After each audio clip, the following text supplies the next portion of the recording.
Well, let's shift focus and talk about how the bigger event, the main event, the Union Budget 2015 could actually shape and how markets would like to approach that, and perhaps we pan out later.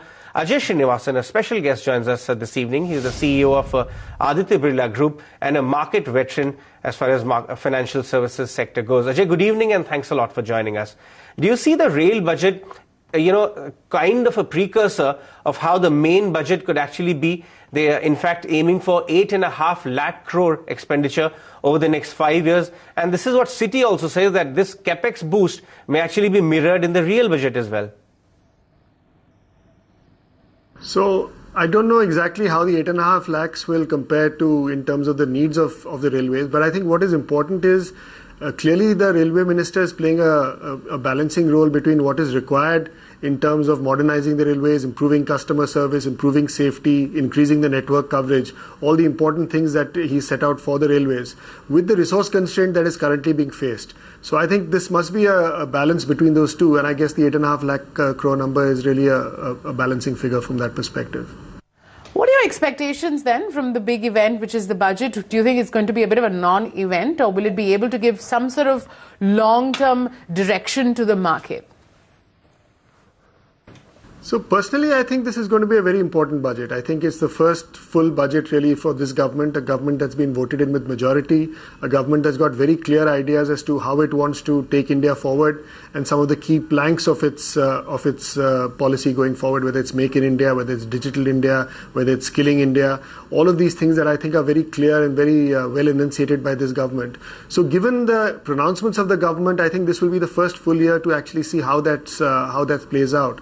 So I would actually say there's a lot of expectation from the budget, and although we always say the budget is really only a statement of the government's finances, I think this budget is probably going to be looked at quite differently and as a signal for what is expected in the next few years of this first session of this government.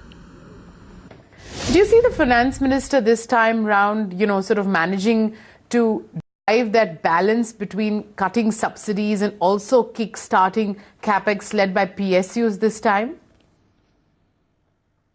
Yeah, so I would be looking at a few things actually from this budget. I think firstly I'd be looking at the estimate of tax buoyancy, because I think we saw last time estimates of tax buoyancy were probably a little bit more than what I think we will end up with. So I think that'll be the first thing to see, what is the actual estimate, underlying estimate of growth, and how realistic are the tax estimates.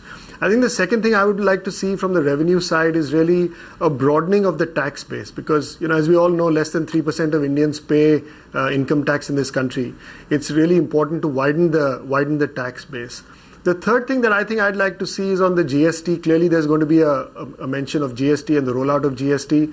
And the move in service tax to kind of rationalize with GST will be a good signal in terms of where GST is going to likely end up at in terms of a rate. And that should again give some more resources for the government, because it'll probably be higher than the 12.34% that it currently is. And the fourth element from a revenue perspective, I think I would be looking at is disinvestment. I mean, just a very simple back of the envelope calculation. If you look at all the PSUs, and if the government brought down its stake to 51% in the PSUs, there's almost 3 lakh crores of asset of value that is possible from that number alone. So there's a lot of money that's possible from a slightly more aggressive disinvestment program. All of that is on the revenue side. On the expenditure side, I think, as you rightly said, there's going to be some additional money in the government's kitty just because of oil prices being where they are. There's going to be a lower subsidy, higher excise, both put together something like 1 lakh crores available to the government to do things. And I think, as you rightly said, the corporate sector is highly leveraged. I think does not have the ability immediately to kickstart the investment cycle.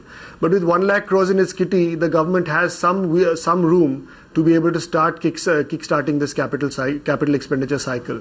And the multiple on capital expenditure from a GDP perspective is very high.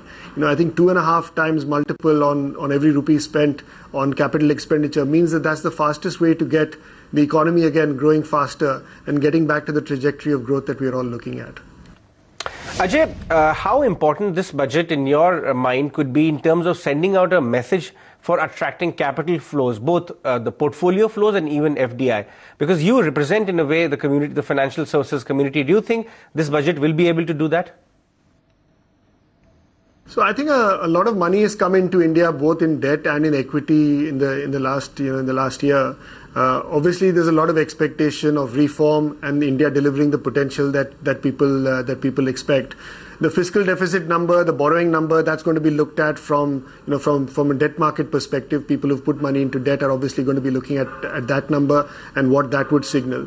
But I think the equity market investors are going to be looking for signs of reform, signs of the economy picking up, because we know Q3 earnings were disappointing, but the market is still buoyant on the hope that the economy will pick up, and a year out, actually the numbers will start looking very different. And I think that's what the foreign investors are going to be looking for signs that the economy will pick up, momentum will pick up, and that will translate to better earnings going forward.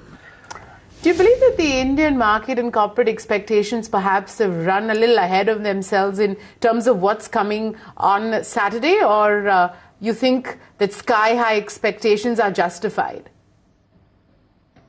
Yeah, so I think you look at it from a couple of perspectives. If you look at it relative to history, India looks a little more richly valued than it has been historically. If you compare it, as many people say, to what's actually happening on the ground, things haven't changed on the ground as much as the stock market is reflecting. But let's not forget, the stock market is looking out, is looking forward, is looking year, 2 year out. And I think therefore the signs and signals of a pickup in the economy, signals of reform actually taking place, is really what the stock market will look for as a confirmation to be able to hold on to these rates. So that's one perspective. I think the second perspective to bear in mind is we're in a very different world at this point in time. I mean, I don't think the world has seen this low interest rate and this much of liquidity on a global scale. You look at the US awash with liquidity, you look at Europe now awash with liquidity, Japan awash with liquidity. All that money is looking for a home, and in emerging markets is a natural place for them to look at. And India is very well positioned in that regard versus other emerging markets. So given that, it's not surprising that you would see India being slightly more expensive compared to other markets as well.